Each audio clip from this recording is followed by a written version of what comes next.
Welcome, everyone, to the Taylor School District regularly scheduled board meeting of September 20th, 2023, where our mission statement is to educate, engage, and empower those we serve, and our vision statement is that we will be the innovative destination district where all succeed. This meeting is called to order at 6 o'clock p.m. Ms. Thomas is absent. Ms. Schufel. Here. Mr. Ray is here. Ms. Block. Mr. Heath. Here. Mr. Myers. Here. Mr. Thomas. Here. Please stand for the Pledge of Allegiance. I pledge allegiance to the flag of the United States of America and to the republic for which it stands, one nation, under God, indivisible, with liberty and justice for all. Moving to our good news on our agenda, we have up tonight for everyone is a really honestly honoring moment that happened at Randall. I know we have a video, I believe, to play. And this is from one of the staff members there at Randall, Jamie Anderson. For those that don't know, Jamie did something that a lot of people probably would not do, but at Taylor Parks, there is a little girl, she's in third grade. Her name is Rosa, and she has cancer. And Miss Anderson heard that Rosa had to shave her head because of the cancer. And so because Rosa was very anxious to come to school, Miss Anderson decided that she wanted to make it a little bit more welcoming for her and went and shaved her head herself so that she wasn't alone. And so it was a really touching moment. I want to, play the video and just kind of give honor to Miss Anderson for that amazing, amazing act. So. A Taylor Elementary School teacher welcomed a student back to school in a really big way. Yeah, little Rosa Williams is going through a cancer treatment right now and shaved her head. Her music teacher was so inspired by her strength that she shaved her head too. Megan Woods has a look at how this moving gesture has made a huge impression on the community. To us, this looks like your ordinary elementary school, but to a third grader battling cancer, it could be intimidating to return here for the fall. So her teacher did the one thing she believed would give her a warm welcome back. Baby girl, how are you? That's Rosa Williams and her mom. When you meet Rosa, there's three things she'll make sure you know. I'm 9 and I'm in third grade. I'm happy because my teacher, Miss Anderson, she makes me feel beautiful with these headbands. Her mom, Megan, will tell you Miss Anderson is all Rosa talks about. The first week of school, it was every day. I heard her constantly, oh, she walks into my class, she walks me from the bus. It makes me feel so beautiful, Mom. Feeling beautiful has been a struggle for the 9-year-old. When she was 4, she was diagnosed with stage 4 of neuroblastoma, beat it, and was cancer-free for 3 years. But it came back. So far, we did 4 rounds of immunotherapy, and we're about to do surgery. Returning to school with a new look was a little scary. Because I thought people would make fun of me. When her music teacher, Miss Anderson, found out, she wanted to do something to help. So she became the person she didn't have when she was growing up. I didn't want school to be her trauma like it was for me. Hi, Rosa. That's when Miss Anderson decided to shave her head. I made a video the week before just explaining to her what I was going to do and just to build her back up so she could walk through those doors the first day. And then I made a video of myself shaving my head the night before school started. Dun, dun, dun, dun, dun. It made me really happy because then I will know that I'm not alone in this school. When I seen that video, I couldn't help but cry. Like, it was so touching and so inspiring. It's a sweet reminder of the good in bad times. I love it. It shows me that it's not just me, her, and her family going against it. It's a whole other community that's going against it with her. Miss Anderson says she does not plan to grow her hair out anytime soon. She wants to match Rosa, and they'll grow their hair back together. In Taylor, I'm Megan Woods, Local 4. Yeah, it's such a significant gesture. Now, if you want to support Team Rosa, we have that information on clickondetroit.com. So we just wanted to take the moment to honor Miss Anderson for that and to also wish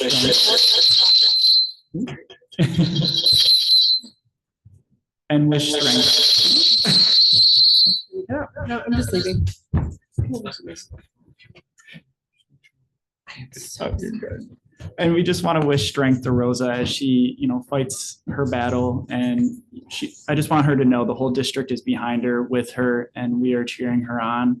And whatever we can do to support her, we're here for her and her family. So I just wanted to take that moment. So. All right, moving on to item number 4 on our agenda revisions, approval of the agenda. Revisions of the agenda? There is going to be one revision on the non-certified personnel report under the consent agenda. We will be moving Heather Lucier from the new hire section to the resignation. So she'll be the 3rd resignation, Heather Lucier, Division S Subsecretary. The effective date of the resignation was 9/16/2023. And the reason was a resignation. It was just placed in the wrong category. So just making note of that correction. So it just moves up. So. Are there any other revisions to the agenda? Hearing none, ask for approval of the agenda with revisions, policy 166. Is there a motion? Motion. Motion by Mr. Myers. Is there a second? Second. Second by Mr. Mrs. Shuko. Yes. Right. Yes. Ms. Walker, yes. Mr. Beat. Yes. Mr. Myers. Yes. Mr. Thomas. Yes. Mr. Thomas is absent. Yes. Moving on to item number 5, our discussion items. First up, we have the 2023 pupil enrollment facility and utilization assessment. Mr. Kent. You all set? Yeah, okay. Good evening. Barry Kent with Plant Moran here to discuss the 2023 strategic planning assessment to the Taylor School District. On page 2, you'll see the agenda items that we're talking about tonight. We had met earlier this year and went over this presentation. We wanted to give the board the summer to review the information. It was, as everyone knows, a lot. I think there was over 400 some odd pages between the pupil enrollment projection study, the facility utilization, and the facility cost assessment. So there's obviously a lot to digest, more than just one night. So our goal was to come back tonight, review the presentation again, and then next steps would be if the board votes to approve and accept this information, we would move on to steps 4 and 5, which you can see in the overall process map later in this presentation. So tonight we're going to talk about the background of the strategic planning assessment, the pupil enrollment process and findings, the facility utilization process and findings, the facility assessment cost model forecast, which projects out over the next 10 years, and the key takeaways, the high level information along with the next steps, questions and answers from the board. Background of the 2023 strategic planning assessment. That is a tongue twister. So Plant Moran was engaged to provide the district the following information. Like I mentioned, the pupil enrollment projection study, which goes over demographic information, the utilization assessment, which goes over class sizes, building capacity, et cetera, and facility assessment cost model, which is the 12 buildings, the school buildings in the district, which applies capital needs in a 10-year forecast format. The purpose was to review the district's grade level and school configurations, educational and instructional programming, and review the demographic and enrollment trends and develop a utilization plan for the district based on historical, current, and forecasted projections. The purpose of the facility assessment was for us to walk and observe all 12 buildings in the district and apply historical data and capital improvement needs based on 3 priority levels, which we'll get into later in the presentation, and communicate the conditions identified to the district so that they can implement a plan in the future. Again, we want to say, I know we mentioned this back in June, but we applaud the board for doing this. I know that you're in the midst of reviewing your strategic plan, and the best way to do that is to have the information, before making that plan, so you can make an educated and good decision on what you're going to do going forward. So Slide 5, it goes over the background of the study, the phases that apply for this whole process. So to date, to the left, you'll see we've completed phases 1, 2, and 3, which is the pupil enrollment projection study, the utilization assessment, and the capital improvement plan. Over the course of the 6 months, we were engaged back in December, presented those back in June. We completed them in April, May, and June. And then the next phase is to identify the options and align it with your strategic plan, and then obviously go into implementation. Any questions so far on this presentation? Okay. So diving into the actual assessment, first thing we're going to look at is the pupil enrollment process and findings. So the Taylor School District demographic information is based off of 4 things: GIS, or Geographic Information System, which is based on Esri information and a map of the district, as you can see to the right. So essentially we drew a map around the district boundary and developed all these different cohorts, which gave us information, which we then compared to on a county level and a state level.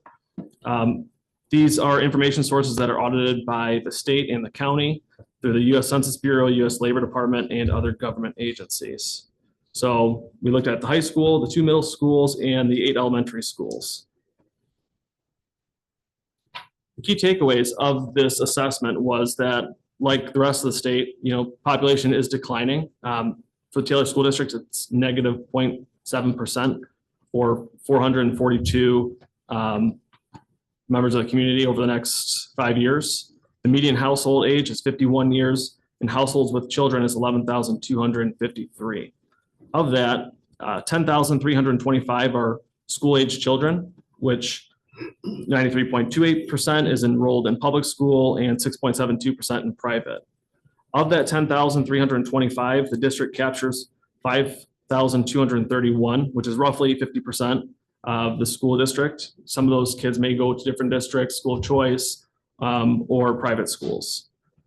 The total FTE enrollment is 5,550, which is the number of students that the state actually gives funding for. So it's a little bit higher. That accounts for things such as students that are enrolled in CTE program, or students that are here only part-time but might equivalent to more FTEs. Whereas the K-12 enrollment is based off the students actually in seat at the fall and spring counts. Yes. Is the FTE enrollment using the state's blended numbers that they were doing over the COVID time? Because I know the state wasn't using like exact counts. They were doing blended numbers. I believe so. I'm sorry, they use blended numbers every year, but they amended the blending percentages during COVID. Okay. So people did not suffer a big hardship because of the lower enrollment. Okay.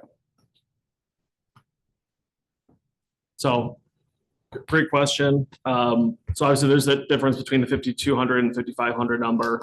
But again, the 5,500 number is the one that is funded by the state. Overall, the next 5 years, we project the district will be losing 402 students. This isn't just a Taylor School District issue. This is statewide. Live births have been on the decline ever since the baby boom in the 60s.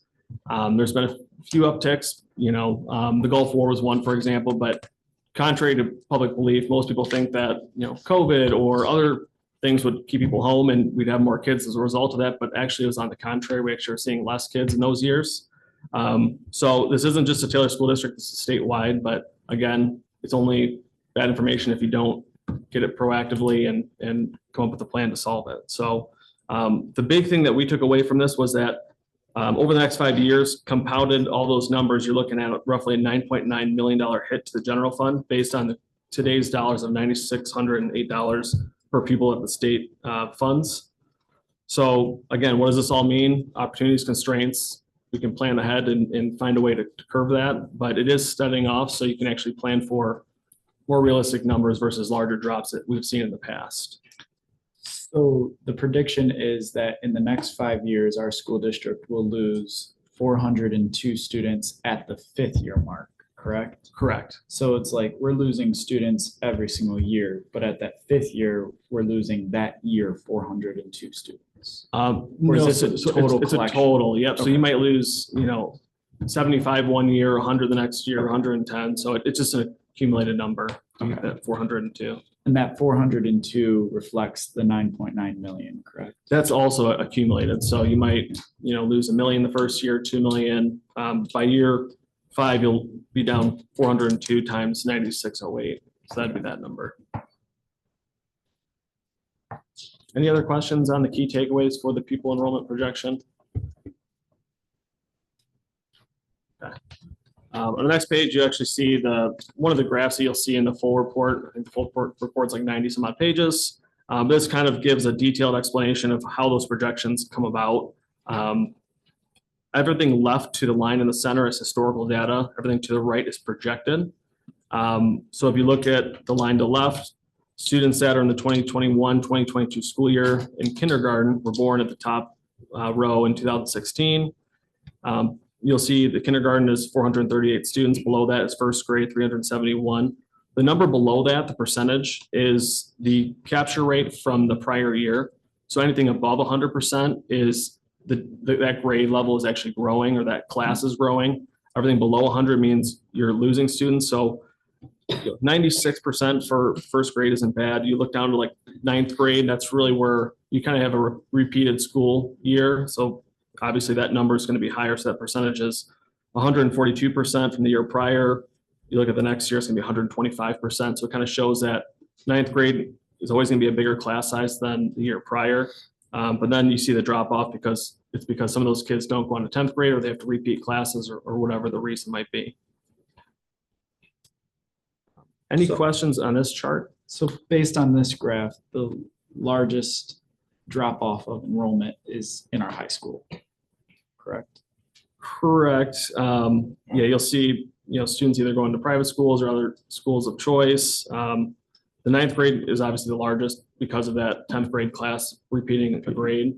But for the most part, you see that drop off, correct? You'll see 617 students going down to 492, or whatever year you want to look at. Because leading up to the high school, most of our retentions rates are in the 90% tile. Yes. And then we get to 70%. Correct. Yeah, 10th grade, again, it's because of that repeated grade. Any other questions on this chart?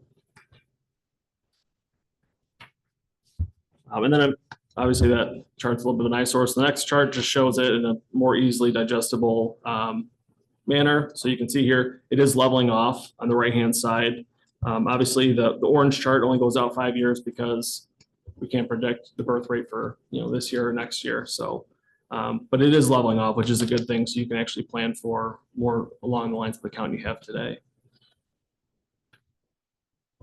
Any questions on the pupil enrollment projection study? So the loss between 9th and 10th grade, is that a combination of leaving the school or just being retained back to 9th and not? More, I would say, along the lines of retaining students into the 9th grade. So it's not necessarily losing the students out of the district. It's just. Correct. Yeah. If you see students in the district, it's typically between grades, or, middle school to high school, or, kindergarten. Okay. Great question. Thank you. Any other questions before we jump on to facility utilization? Okay. Facility utilization process and findings. So again, we looked at the 11 buildings, all the elementary schools, the middle schools, and the high school. And what we did here is we laid it out based off of classroom count, student count, based on your teacher union contracts, and then total capacity of each building. So there's 134 total classrooms in the district for the elementary school level. The contract states that there's 31 students per classroom max, which gives you a total capacity of 4,154 students. The projected enrollment in 2026 is 2,497. You're at 2,500 students roughly right now. And the excess student capacity is 1,657 students, which gives you a utilization of 60%. So you're utilizing 60% of the rooms that you have available, or space you have available. Same thing with the middle school, you're at about a 42% utilization.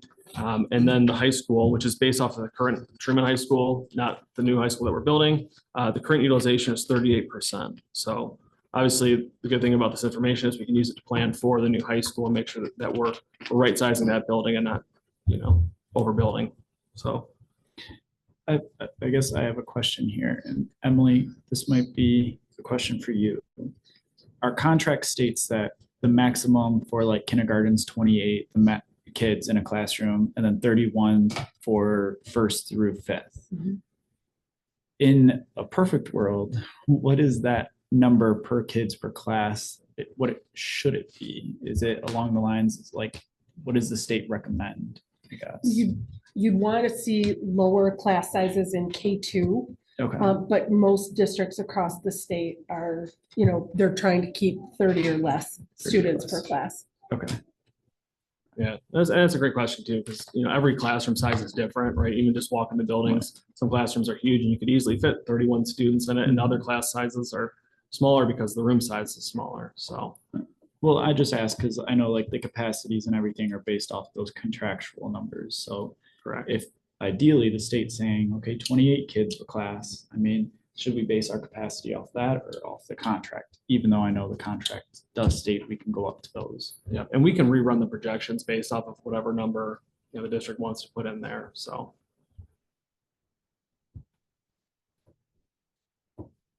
So, and we did meet with all the principals, and they reviewed our assessment. We mapped out every single school and highlighted the rooms color-based based off of whether it's used for art room or special ed or a general ed classroom, and met with the teachers and they confirmed it, which again helps us for planning. We're in the process of buying all this elementary school furniture. We don't want to buy for 20 classrooms if there's only 15 that are being used. So it's a good exercise for sure.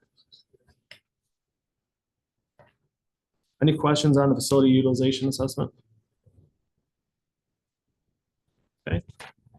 The last but not least is the facility assessment cost model forecast. So again, we walked all the buildings. We looked at all the visible aspects of each building, whether it's the roof, parking lot, mechanical systems, you name it. One thing is the facility team in the district did a great job. I can't remember the last time the district passed a bond, but the buildings for that information they're in great shape. A lot of mechanical units were well past their useful life, but they're still running well. So hats off to the facilities team for that and for getting us into all the buildings and access. With that being said, there is a total amount of roughly $201 million of district need over the next 10 years. And we broke that down into 3 different priorities. Priority one is things that need to be done within the next 1 to 3 years. So it'd be a roof that is in very poor condition, or is either reaching the end of its useful life or is well past it.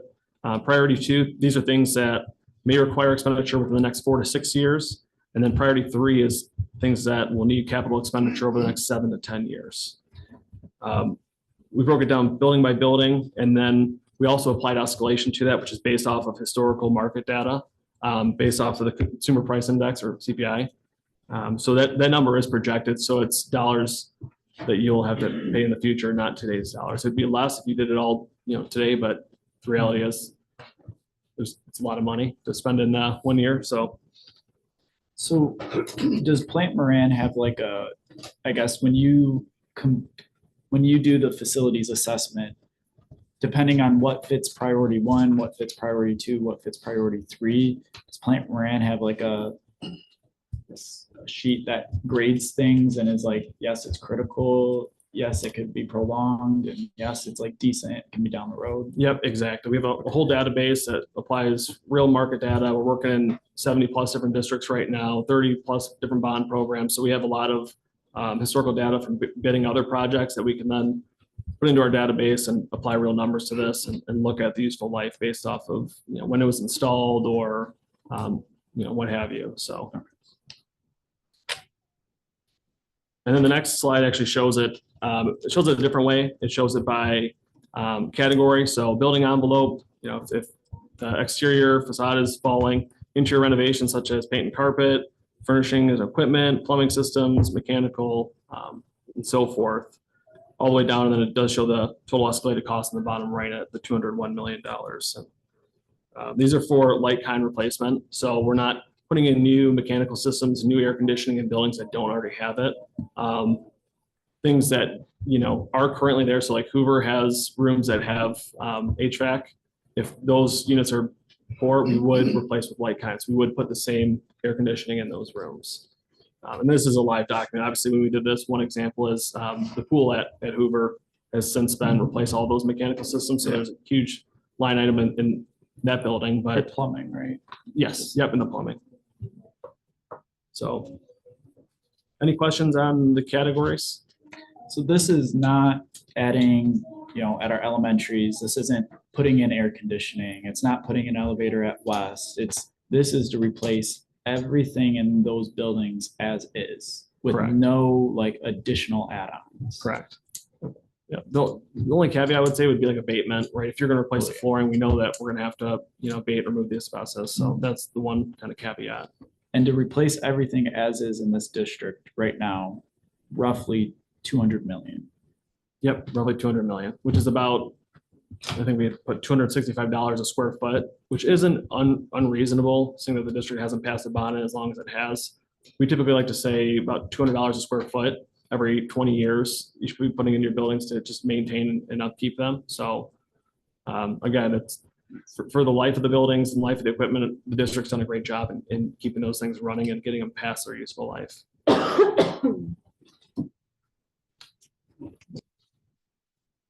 Any questions on the facility assessment? Okay. So again, the key takeaways, the district's losing students, but it's not just the district's problem, it's a statewide issue with birth rates. We're gonna be down 402 students over the next 5 years, which compounds out to $9.9 million at $9,608 per pupil. The projected enrollment decline from 2017 to 2026 is about 60% for the elementary schools, 42% utilization for the middle schools, and 38% for the high schools. We met with the elementary and middle school stakeholders, like I had mentioned, to confirm all of those room uses. Facility assessment, $65 million in critical needs for years 1 through 3, $201 million roughly in capital needs over the next 10 years, and approximately $265 per square foot at the current footprint. So if that were to, increase or decrease based on building or not building, so that would shift. Again, what does it all mean? Opportunities is that you can use this information for your strategic plan and move forward to finding solutions. Any questions on this presentation?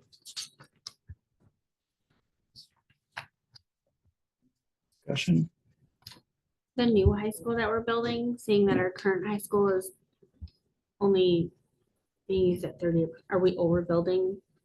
That's a based great on? No, that's a great question. So currently in the high school, there's about 78 classrooms. That doesn't include other rooms such as gymnasiums, art rooms. That building's at 38%. For the new high school, we're building 59 classrooms as the target. And we're building it right at capacity. I think we're targeting 85%, which is a good number to have. It allows the district room to grow. And then if it were to shrink, we do have, 80% is not bad. It's actually a good number. Like we're talking about, you don't want to fill every room to capacity. So No. What, at that point, what if our district grows? Do we have room to add classrooms to it if it becomes to, 100% or? Yep. The way that TMP is designing it is that we have strategic areas that the district could add on to that building that wouldn't impact or be as cost impactful as it would if we wouldn't design it that way. So there's definitely room to grow and add on. And then also ways to reconfigure that building to allow it to grow without even adding on. So We're building it to meet an 85% capacity, which means we still have a 15% Growth.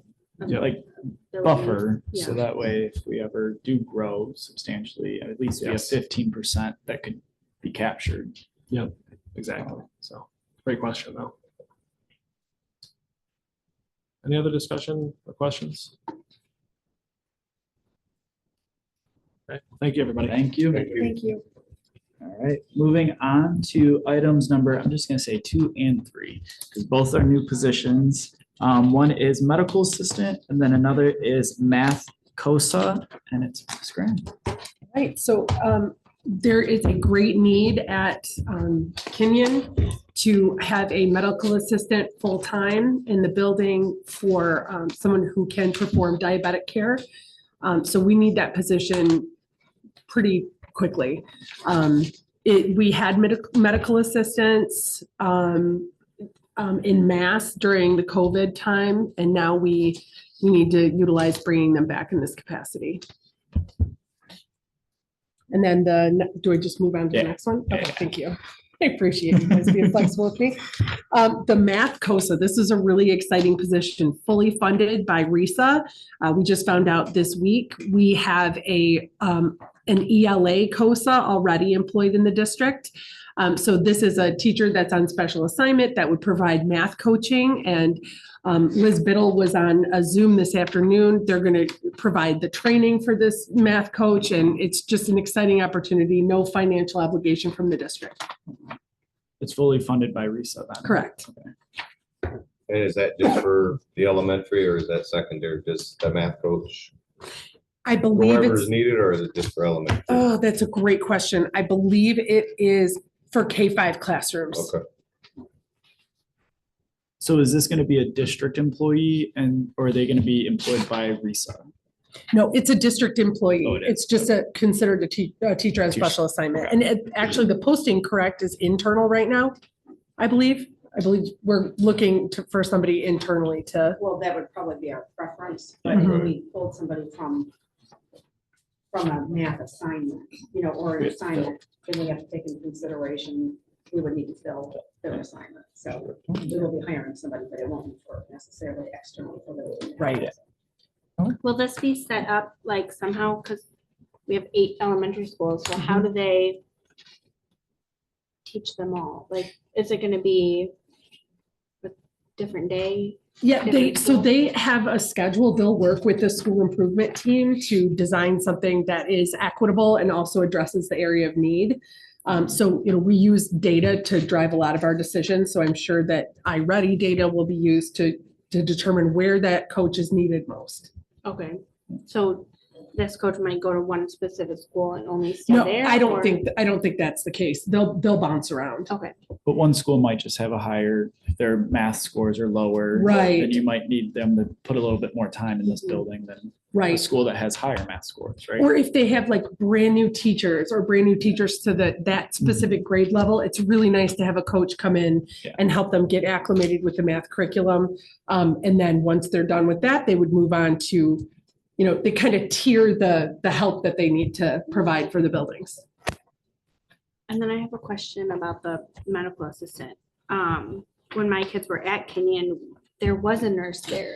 We don't have that anymore. There is a nurse there. The medical assistant is needed because this particular need is great. This student needs to be monitored all day. Okay, So the nurse is usually for the school, correct? Correct. And the medical assistant's Is for assigned to a this- student. okay.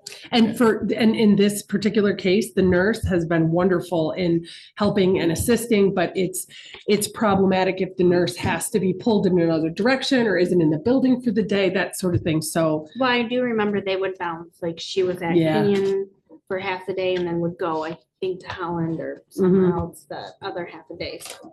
and many of our nurses do that. Mhm. And basically, it's because of the severity of the student. Yeah. That's why the child will have a one-on-one. Mhm. Any other discussion? All right, thank you. All right, moving on to item number 6 on our agenda, action items. Ms. Block. 2023 pupil enrollment facilities and utilization assessment. It's recommended the Board of Education approve the 2023 pupil enrollment facility and utilization assessment report. Is there a motion? Motion. Motion by Mr. Myers. Is there a second? Second. Second by Mr. Wright. Mr. Wright? Yes. Yes. Mr. Heath? Yes. Mr. Myers? Yes. Mr. Thomas? Yes. Mrs. Thomas is absent. Mrs. Sheffield? Yes. Passes 6. Number 2, new medical assistant position.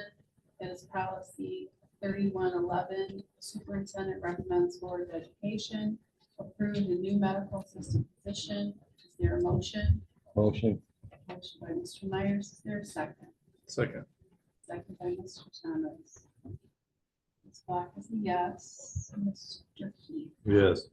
Mr. Myers? Yes. Mr. Thomas? Yes. Mrs. Thomas is absent. Mrs. Sheffield? Yes. Mr. Wright? Yes. Number 3, new math COSA position, policy 3111. The superintendent recommends Board of Education approve the new math COSA position. Is there a motion? Motion. Motion by Mr. Myers. Is there a second? Second. Second by Mr. Heath. Mr. Heath? Yes.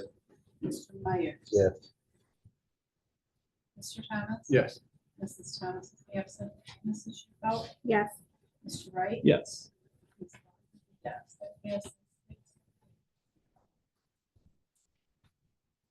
Number 4, 26M SSSA memorandum of understanding.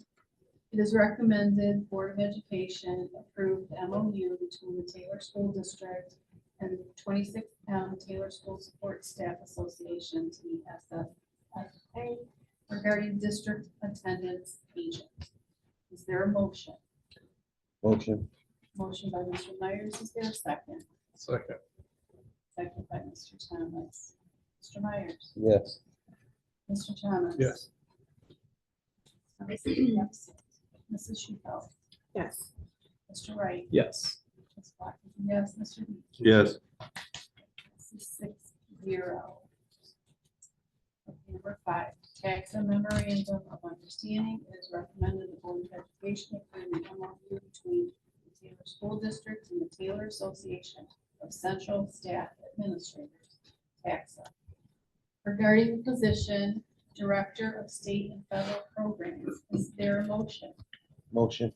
Quick question. Is that the correct language? Is it Director of State and Federal Programming? It is, Yes. okay. I just want to make sure.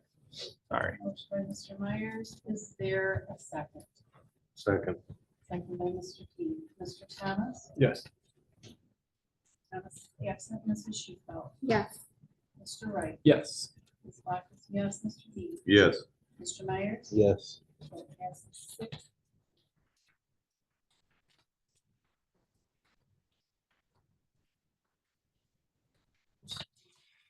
Number 6, interim assistant superintendent for elementary curriculum agreement. It is recommended the Board of Education approve the agreement for the interim assistant superintendent for elementary curriculum for Emily Graham effective August 21st, 2023 through June 30th, 2024. Salary for the position will be $125,000 prorated. Is there a motion? Motion. Motion by Mr. Myers. Is there a second? Second. Second by Mrs. Shuffelt. Mrs. Thomas is not here. Mrs. Shuffelt. Yes. Mr. Wright. Absolutely. Yes. Mr. Heath. Yes. Mr. Myers. Yes. Mr. Thomas. Yes. That passes 6. Welcome and congratulations. Thank We you. are so happy to have you. Oh, thank So you. happy. All right, moving on to item number 7, consent agenda. Ms. Block. Consent agenda, policies 166.1 and policy 6470. Number 1, minutes from the September 6th, 2023 special board meeting. Minutes from September 6th, 2023 regular board meeting. Number 2, consolidated items, payment of current bills, certified, non-certified, and administrative reports. Is there a motion? Motion. Oh, wait. Also be effective was the curriculum new hires. So Curriculum new hires. the request hires for curriculum. Okay. Can we just add that? Yep. Number 3, consolidated items, payment of current bills, certified, non-certified, and administrative reports, and curriculum New hires. new hires. Request for new hires. Is there a motion? Motion. By Mr. Myers, is there a second? Second. Second by Mr. Thomas. Mrs. Shuffelt. Yes. Mr. Wright. Yes. Ms. Black is a yes. Mr. Heath. Yes. Mr. Myers. Yes. Mr. Thomas. Yes. Mrs. Thomas is yes. Passes 6. Moving on to item number 8, items scheduled for next agenda. Wednesday, October 4th, 2023. We have good news. Moving on to item number 9, public comment. Thank you to all those who could be with us tonight. We understand the importance of continuing to keep you informed and providing an opportunity for you to be heard. Public comment will begin with those in person and then move to our online audience. For those in person, please step up to the microphone, which is right over there, and state your name and address for the record. After the in-person comment, our online audience will need to find the raise hand symbol for our moderator to recognize and unmute you. Please take into consideration common courtesy, refrain from any personal attacks, and please keep your comments to 3 minutes or less. We will provide and assist with timekeeping, so each guest will be able to monitor their own time and know when to conclude, so all who wish to speak will have an equal opportunity to do so. As a reminder, if there are any questions at this meeting or by some other avenue, Interim Superintendent Michael Wager or his designee will work on getting those answers to you in a timely manner. Good evening, Taylor Board, School Board. My name is Aaron Johnson. I'm a resident of Taylor. I think you said address. I stay off Partridge Drive, 11319 Partridge Drive. Recently, I'm here because of my son. The request for him to be reinstated, I say reinstated and re-enrolled because he was attending Taylor Exemplary Academy when he was expelled. Taylor Exemplary Academy is the charter school, managed by Heritage Academy. But make a long try to get everything straight. Recently, when he was expelled for a reason that was it was bad enough for him to be expelled, but I'm looking at the school code of conduct here and what they expelled him for 180 days. For what he did, your school code of conduct is like 10-day out of school suspension. Second time it's be like have to see the hearing. But after he was expelled, I contacted Taylor High School for TVLA, and he was for my son TVLA, but it was informed he had to have a board hearing. So we went to a board hearing, and he went to his board hearing. So what they recommended over the summer, because some schools pretty much out, was that he do iReady courses and he get ready and he come back in August. He did the iReady courses and he came back in August to another hearing where that was the 18th of August. Now his hearing was Miss Emily Graham. She was on the head of the panel, and everything went well with him. He had went through therapy for his anger.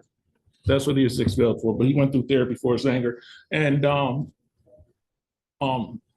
Ms. Graham contacted me. She said, yes, we will accept him into Taylor High. He'll be able to go into 9th grade. She set him up with a career counselor and a social worker just to help with so Tuesday, well, I talked to Ms. Card, the social Taylor counselor, and we was bringing him in Thursday so he can get set up. But however, he was denied. But what it was, I really need him to be in school, and he's a good kid. My son's a good kid, but I believe in the value of second chances and opportunity for redemption and enrollment, and personal growth. But it's just where right now he's doing a lot of Google work on his own. He's out of school. He's been out of school since April. He's doing the Google work on his own. He's doing what he needs to do to try to stay busy. What I'm asking you, board, is have a chance. Give him a chance. He's a very good kid. He's very productive, but give him a chance, because I never seen my son disappointed So disappointing, except for that Thursday. He went to the school and he's like, man, I can't get in. The vice principal and Mrs. Card at Taylor High, I would love for him to go there because they showed so much attention toward him, even though they knew he wasn't going to be admitted. But that's my time. So, thank you. Thank you, Mr. Johnson. Thank you. Can I just ask one quick question? Was your son enrolling in Taylor High or TVLA? He initially started, we tried to get him in TVLA. Okay. And what was going on with TVLA, school was over with. School was over with. So Ms. Lewis just said, we'll try to get him on track of what they're gonna do with what we want to do. I prefer him to be in high school where he can be around the social environment. Like in person? In person, yes. Thank you. Thank you.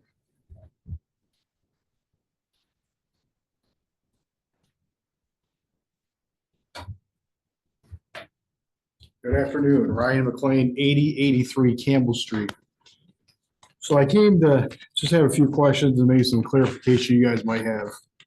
I have a son who's in third grade at Blair Moody. Started school with a certain teacher. A couple days ago, that teacher was removed out of the school and placed somewhere else. My son was then placed in a split classroom. Not told to us that it was going to be a split classroom. Trying to get clarification. How do you start a child in a classroom who's been looking for this teacher for since the previous year? When they get out and they find out who they are, then they get a rug swept up underneath them because they're excited for this teacher. And I'm not okay with a split class. You guys may be okay with your children if you guys have kids here going to school in a split classroom. I'm not okay with it. So my request to the principal is to put him in his own grade. So now we're looking at 3 teachers in 2 weeks for my son. What was the reasoning for removing the teacher? I mean, when there's a snowstorm, I get 18 robocalls. With this, I get 0 calls. 0. When there's a snowstorm, it's 18 calls. We can't answer that question now, and we don't have the answers for that. You guys have 9 laptops here. Nobody has an answer to that. No, we don't have. You know the teacher? Does anybody here know the teacher that got pulled out of the school at Blair Moody? No, who makes that decision? That is done at the executive level of the district. The board is here to conduct business. We're not told those day-to-day operations, but that is definitely a concern that, you're coming to the board to talk about. We can take to the executive level, absolutely. Kind of get clarification. So whose job is it that makes that decision? Who is it? The superintendent?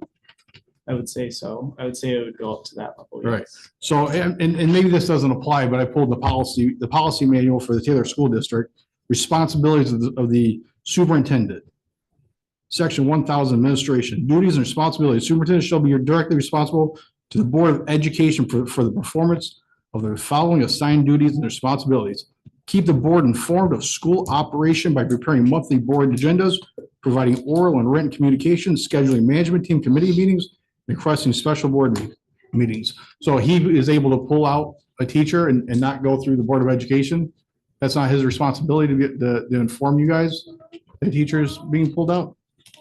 To that level, I would say that runs more on a day-to-day operation. Whereas if he was coming to us about like a contract or something of that nature, then absolutely the board should be informed. I think this is definitely a concern, and that's what the public forum is for. If the public is concerned about a decision that was made at that executive level, the board can then go to the superintendent, get that information, make sure there's clarity, make sure that decision was done correctly, and then have that information relayed back to you and make sure that if there is a different outcome that can be possible or more positive outcome, that can be pursued. So So from here, how do I find an answer from you guys or from him of what happened? So that is definitely something that is a follow-up meeting that we will have with the interim superintendent. And that is something that we will make sure that is communicated and communication is had with you. Yeah, I think the lack of communication, again, nobody informed us that was a split classroom. That's an issue. Do any of you guys have children in the school district? I do. Would you be okay with having a split classroom? They were, sir. My daughter had two. You're right. My son did too. Yeah. I'm not okay with this. I think there's maturity level issues there. I think you're overwhelming a teacher to teach two different grades. Is that teacher been trained for those two different grades? And then just the blatant lack of communication to tell us, hey, this is what's happening. We get a letter sent home. I apologize about the communication. No, Like I it's- said, we will definitely be following up with those concerns, questions, answers, and really having those conversations with you because we want what's best for your child Sure. as well. Sure, we're talking three teachers in 2 weeks in the school. That's tough for a third grader. Absolutely. Especially for a kid who's been waiting for this teacher. You know, these guys all build relationships and they know what teacher they want and who they're looking forward to. And then all of a sudden, like that, they're gone. And where did the teacher go? Did we save money by shipping her somewhere else or did she lose her job? Did we choose money over the education of the child? That's what I want to know. Those are all What was the motivation? Those are Was all- it money or classroom size? Those are all questions we can definitely get answers for you. So from here, how do I get a response from you guys? So is Shauna, who's right behind you, she should collect your information. And then, like I said, we'll definitely be in contact. So thank you. Thank you. Thank you. Thank you.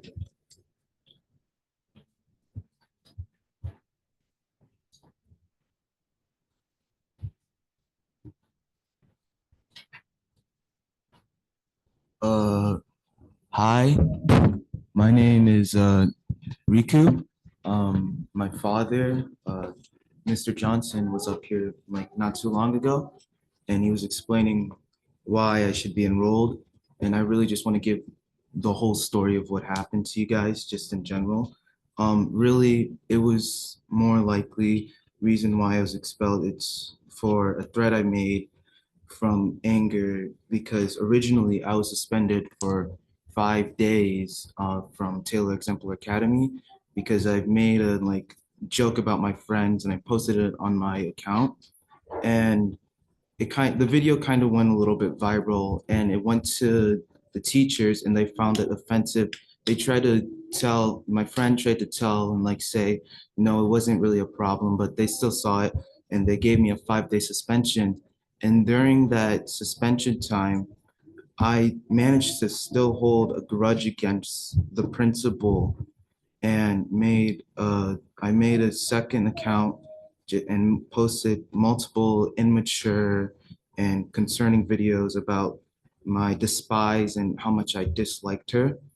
And eventually those videos were found out about. And I was taken into the principal's office. They told me that we found your account and we're gonna have to expel you for that. And after that, I really just tried to find else what else I could do from there because I couldn't really talk to my friends anymore because all of them, they were in school and they're now in high school. I'm still home and I have really no one to be with. I only have my dog and I've been just kind of, scrolling through the internet, seeing what things I can do, what websites I can use to at least try to get a basic education. And I have a letter, if you want to see it, vouching for me and for how good I am, really. But mainly, I'm really sorry for what I even did to that principal. She has a life and I do too, but what I did, I treated her like if she was a person that, took over the world or something like that. And it was really immature of me to do that. And I went to therapy. I took, I think, around 10 to 12 sessions. I've done multiple exercises to keep me from losing my temper. And now I am just the changed person. I have helped my community. I've helped my church mainly. And I've done a little bit of tutoring and babysitting with my family mainly. But if you want to see the letter that vouches for me. Yeah. Yes, please. Thank you. I believe there was a copy that was mailed, right? To us. Yeah. Okay. I just wanted to be sure. Yeah. Okay. We actually just got that today, so. Oh, it wasn't. Okay. Okay. Okay. Yes. So, yep. Yes. Yeah. Okay. I just want to say thank you for coming up and speaking. Seriously, That was very that admirable. yeah. Takes a lot of courage. Yes. We appreciate you coming up and saying the things you said. So. Do you mind if we get a copy of that letter so that way we can just? Oh, well, she She'll can make a make copy. copies. For Yeah, it. she'll make a copy for us. Okay. Thank you. Thank you. And I just want to say we will be in communication with you all. So thank you.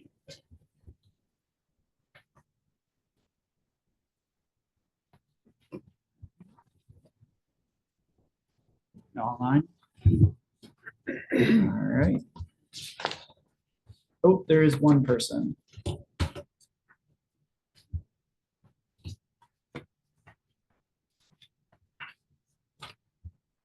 Hello, my name is Jordan McVeigh.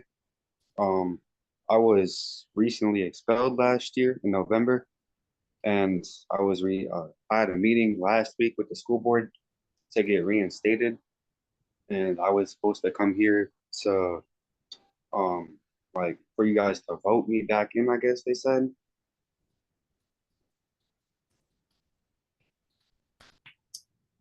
So he's on the Oh. packet for reinstatement Oh, for after. this evening. Okay, cool. All right, well, Jordan, we haven't gotten to that point yet, but the board does have that on our agenda. We will be going into closed session, and then that is what we'll be voting on after our closed session. So we're not at that point yet, but I just wanted, the floor is yours if there is anything that you do want to say though, prior to us. Well, I mean, when I made the threat, I wasn't really thinking. It was just a dumb idea. Some friends put it in my mind to, I guess, get the day off. And it was just a dumb mistake. I was arrested the next morning after I made the threat. After that, I got put on probation. I did a lot of community service. I started online school to get my 9th grade credits. And it was just something dumb that I would never think about doing again.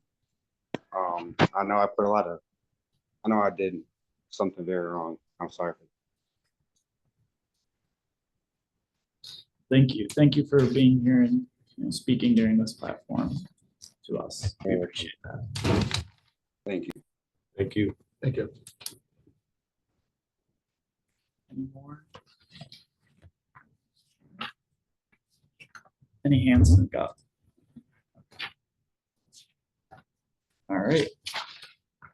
With that, we will move on to item number 10, adjournment to closed session. Ms. Block? Policy 137.2, pursuant to Michigan's Open Meetings Act, being Public Act 267 of 1976, and as amended, I move the board convene in closed session pursuant to 8B, student discipline matters. Is there a motion? We also, wait, not 8B. Oh, 8B. Okay. It'll also be number 8H, and its material is exempt from disclosure by state and federal statute based on FERPA. So.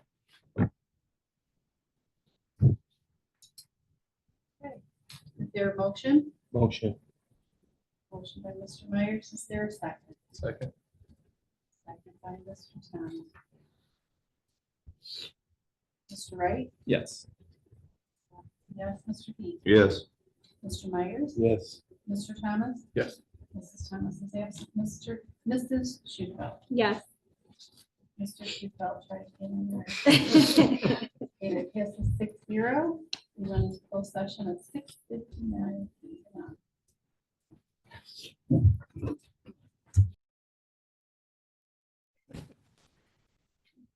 We are returning from closed session at 8:42 PM. Moving on to item number 11, action after closed session. Ms. Black. Okay, action after closed session. Number 1, student reinstatement that is pursuant to policy 5610.0. The review committee is recommending the Board of Education deny reinstatement to student number 1-92023. Is there a motion? Motion. Motion by Mr. Myers. Is there a second? Second. Second by Mr. Heath. Ms. Black, yes. Mr. Heath, Yes. Mr. Myers, Yes. Mr. Thomas. Yes. Mrs. Thomas is not here. Mrs. Shuffelt, Yes. Mr. Wright, Yes. that passes 6-0. Student number 2, pursuant to policy 5610.03, the review committee is recommending the Board of Education approve the conditional reinstatement of student number 2-92023. Is there a motion? Motion. Motion by Mr. Myers. Is there a second? Second. Second by Mr. Heath. Mr. Heath, Yes. Mr. Myers, No.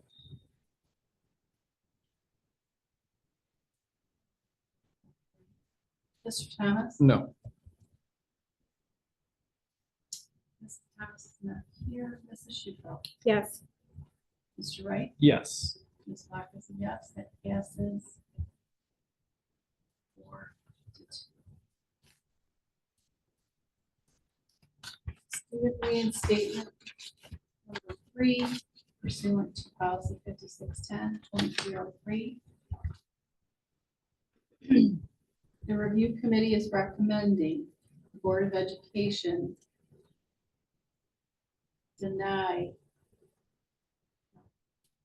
approve the conditional reinstatement of student number 3-092023.